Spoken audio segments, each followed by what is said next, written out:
गाजियाबाद में 13 साल की बेटी के कातिल पिता ने ऐसी साजिश रची जिसे सुनकर पुलिस भी हैरान है। आरोपी पिता ने जेल जाने से बचने के लिए अपनी ही मौत का प्लान बनाया, मगर प्लान को अंजाम देने के लिए जान किसी और की ले ली। इसमें पत्नी ने भी अपने आरोपी पति का पूरा साथ दिया। फिलहाल पति और पत्नी को गिरफ्तार कर लिया गया है।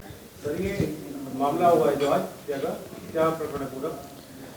20 तारीख को 20 नवंबर को थाना लोनी बॉर्डर में खाली प्लॉट में एक शव मिला था, जिसका चेहरा लगभग पूरा ही जला हुआ था और उसकी जो कपड़े पहना हुआ था, जब चेकिंग उनकी की गई, तलाशी ली गई, तो उसकी तलाशी में एक आधार कार्ड उसकी जेब से मिला था।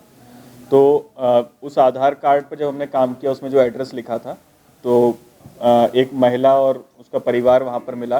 तो उस महिला ने उस मृत शव की शिनाख्त अपने पति के रूप में की, लेकिन तभी से कुछ डाउट था पुलिस को और हम लोग इस पर लगातार कई टीमें गठित करके लगातार इसमें काम कर रहे थे कि शायद ये शव उसका ना हो। तो टीमें तभी से अच्छा इसमें काम किया पूरा।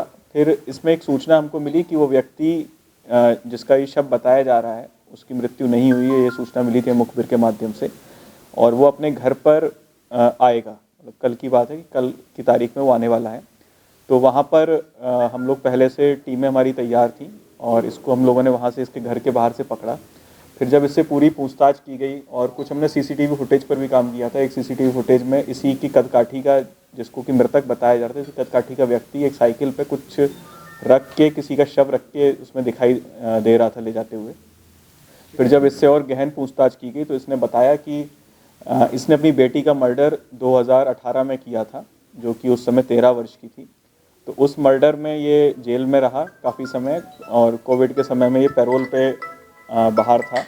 पैरोल पे बाहर आने के बाद इसने इसकी पैरोल की अवधि ख़त्म होने वाली थी। इसके अलावा बहुत ही जल्दी इसको ऐसा लग रहा था कि इसको सज़ा भी इसमें हो जाएगी इस मामले में अपनी बेटी के। तो इसने पत्नी के साथ मिलकर अपनी ये प्लानिंग की कि हम लोग इस तरह से करेंगे और किसी एक मज़दूर को ये अपने घर पर एक दिन पहले लाया, कुछ काम करवाया, झांसा दे के उसको लाया। फिर उसको इसने अपने कपड़े दिए और बोला कि अगले दिन ये पहन के आना। फिर घर पे इसको बुलाने के बाद उसके साथ इसने शराब पी और उसको बहुत ज़्यादा इसने शराब पिलाई। जब वो शराब के नशे में हो गया तो इसने और इसकी पत्नी ने चारपाई के पाए से कई वार करके उसको गंभीर रूप से घायल कर दिया और उसको मार दिया। फिर उसको ले जाके रात में उसका चेहरा वगैरह वहाँ पर उसका जला दिया ताकि इसकी शिनाख्त ना हो पाए और सबको यही लगे कि इसने यही दिखाने की कोशिश की मुझे ही किसी ने मार के यहाँ पर डाल दिया है। वो व्यक्ति कौन था? वो व्यक्ति डोमन रविदास था, जो कि एक मजदूर है, दिहाड़ी मजदूरी पे काम करता था। उसको ये अपने घर पे लेके आया था और इस तरह से जानबूझ के इसने पूरी प्लानिंग करके इस तरह से उसको मारा।